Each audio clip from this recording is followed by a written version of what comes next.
Hello bachcho, let's read out the question first. Three capacitors C1, C2 and C3 are connected in parallel.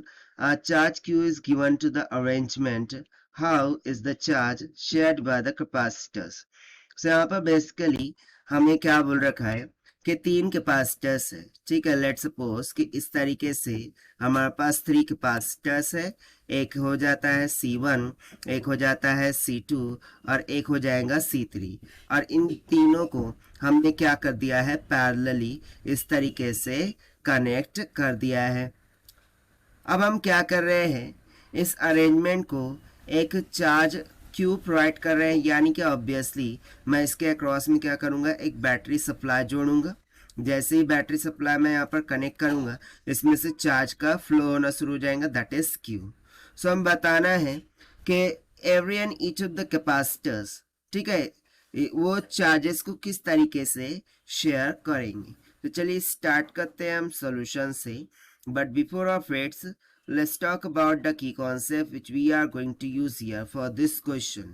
So basically यदि मैं बात करूँ charge की across the capacitor, वो किसके equal होता है, the capacitance of the capacitor multiply by the potential across it। ठीक है, ये एक कंसेप्ट यहाँ पर हो गया।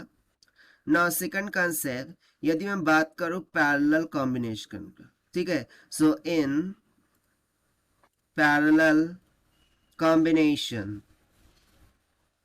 in parallel combination क्या होता है, जो पोटेंशियल होता है या फिर हम बोलेंगे voltage across each will same, across each capacitor, तो मैं सी यूज कर रहा हूँ, विल सेम कैसा होगा, इक्वल होगा।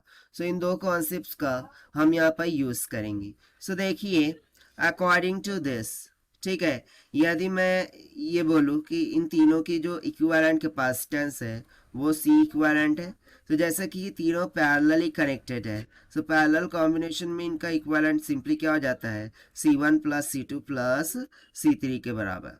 ठीक है, तो यहाँ से मैं यदि बोलूँ कि जो कैपिटल क्यू चार्ज है that will be equals to क्या होगा, C equivalent multiply by the potential V के बराबर। ठीक है, ना लेट सपोज के Q3 में से जो चार्ज फ्लो रहा है वो Q3 है, Q2 में से Q2 और C1 में से Q1 चार्ज इतना क्या हो रहा है, फ्लो हो रहा है।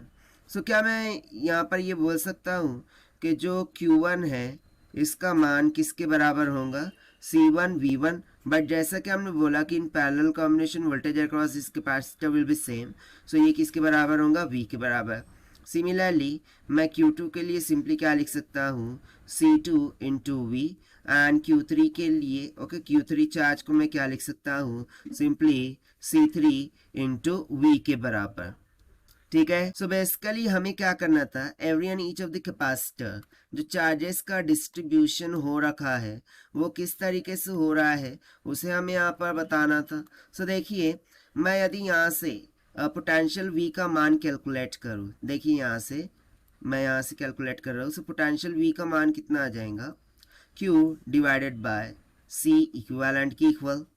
अब V का मान हम यहाँ पर every and each of the capacitor में सब्स्टिट्यूट करेंगे। So Q1 will be equals to कितना हो जाएगा, C1 will be as it is multiply by potential कितना आया है, सो यहाँ पर देख लेते हैं Q by C equivalent, Q by C equivalent. So C equivalent हमने पहले ही काट के रखा था, that is C1 plus C2 plus C3। तो सिंपली जो C1 कैपेसिटर है उसके अक्रॉस में इतना चार्ज निकल के आ गया। सिमिलरली मैं क्या करूंगा, Q2 चार्ज निकालूंगा जो कि C2 के अक्रॉस में है, वो किसके इक्वल आ जाएगा, C2 मल्टीप्लाई बाय V, यानी कि V क्या है, Q divided bye C1 plus C2 plus C3 के इक्वल। और सिमिलरली जो Q3 चार्ज है जो कि C3 कैपेसिटर के अक्रॉस में है वो कितना आ जाएगा, C3 multiply by Q divided bye C1 plus C2 plus C3 के इक्वल। और देखिए यही हो जाते हैं हमारे required answers for this question, जो कि हमसे पूछा गया था कि बताइए चार्जेस का distribution every and each of the capacitors के अक्रॉस में कैसे होगा। सो यहाँ पर वो हमने कैलकुलेट करके बता दिया। by using the conceptual formula of charge across the capacitors. So this is the required solution. I hope you understood well. Best of luck. Thank you.